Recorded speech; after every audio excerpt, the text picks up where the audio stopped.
గురుగారు ముఖ్యంగా అసలు దోషాలు ఎందుకు వస్తాయండి? చాలా మందికి ఇది అనుమానం కలుగుతూ ఉంటుంది. అంటే నేనేం చేశానని నాకు నాగదోషం వచ్చింది అని చెప్పి చాలామంది అనుమాన పడుతూ ఉంటారు.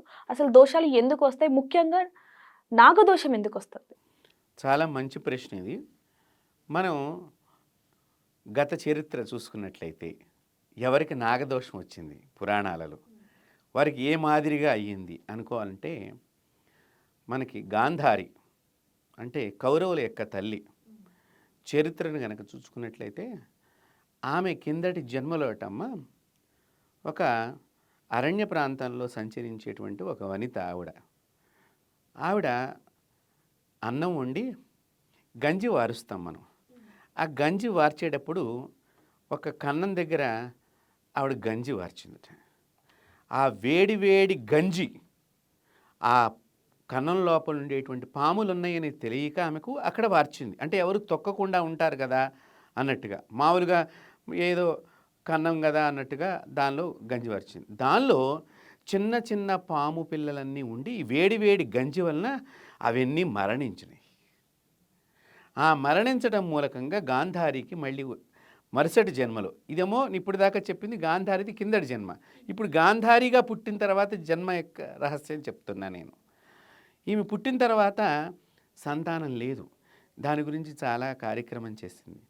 ఒకవేళ అయినా కూడా ఆమె ఆ సంతానము 101 ముక్కలుగా పిండాన్ని చేసి దాన్ని కుండలలో భద్రపరిచి కొన్ని రసాయన పదార్థాల ద్వారా అప్పట్లోనే, ఇప్పుడు మనం టెస్ట్ ట్యూబ్ బేబీస్ అంటున్నాం చూసారా, వాళ్ళు కూడా వీళ్ళలోంచి ఒక కణము అమ్మాయిల నుంచి ఒక కణము తీసి దాచి కొంచెం గ్రోత్ అయిన తర్వాత మళ్ళీ గర్భంలో ప్రవేశించే విధంగా, అలాగా ఇది గాంధారికి జరిగింది మొట్టమొదటిగా ఈ టెస్ట్ ట్యూబ్ బేబీ ప్రయోగం అంటే.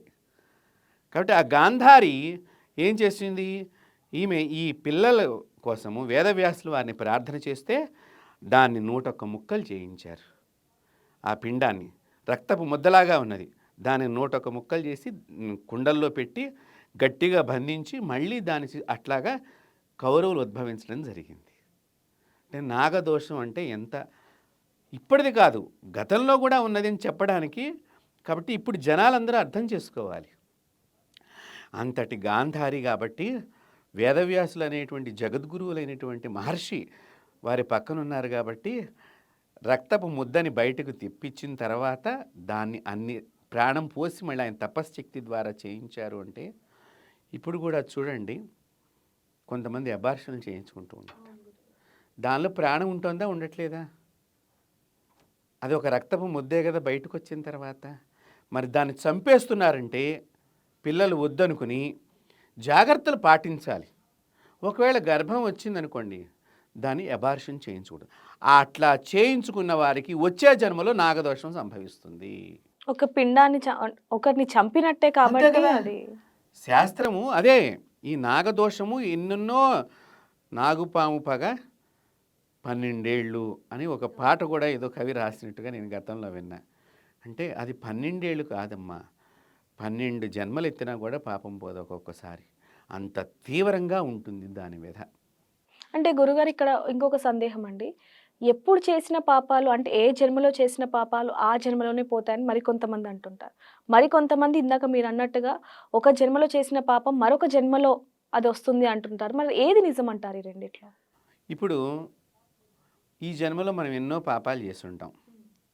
ఈ జన్మలోనే అనుభవించాలి అంటే మనిషి వెంటనే ఆ పాపాలు కనుక భగవంతుడు కనుక నిజంగా శిక్ష వేస్తే ఒక్క సెకండ్లో అతనికి మరణం సంభవిస్తుంది.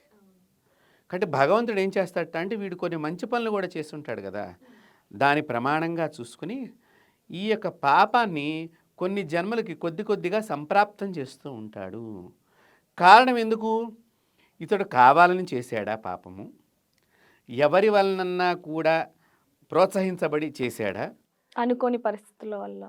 అది ఎవరి వలనన్నా ప్రోత్సహించేటువంటి, తర్వాత స్వార్థంతో చేశాడా? లేదు స్వార్థంతో ఇతరులని పాపిష్టి మనిషిగా తయారు చేయడానికి వీడేమన్నా కట్టుబడి చేశాడా? ఇన్ని రకాలుగా పాపాన్ని భగవంతుడు ఆలోచన చేసి అప్పుడు దాన్ని ఏ విధంగా ఎప్పుడు ఇవ్వాలి అంటే, వీడి పుణ్యం కూడా ఉంటుంది కదా, ఈ పుణ్య ప్రభావం ఆపుతూ ఉంటుంది ఈ జన్మలో.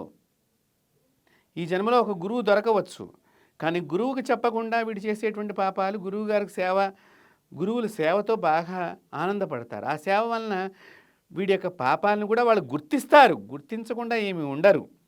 గుర్తించినా కూడా వాడి సేవ, వాడిలో భక్తి, ఏదైనా సాంఘికమైనటువంటి సేవా కార్యక్రమాల్లో వాడు ధనాన్ని కనుక ఖర్చు పెట్టినట్లయితే ఈ పాపాన్ని ఈ జన్మకు వద్దు అని భగవంతుడికి విన్నవించి మరొక జన్మకి దాన్ని ట్రాన్స్ఫర్ చేసేటట్టుగా గురువులు చేస్తూ ఉంటారు. సో అందుకనే ఏదైనా దోషాలు ఉంటే జన్మ జన్మ జన్మల జన్మలకి ఉంటుంది. జన్మ జన్మల సంభవిస్తుంది ఈ పాపం.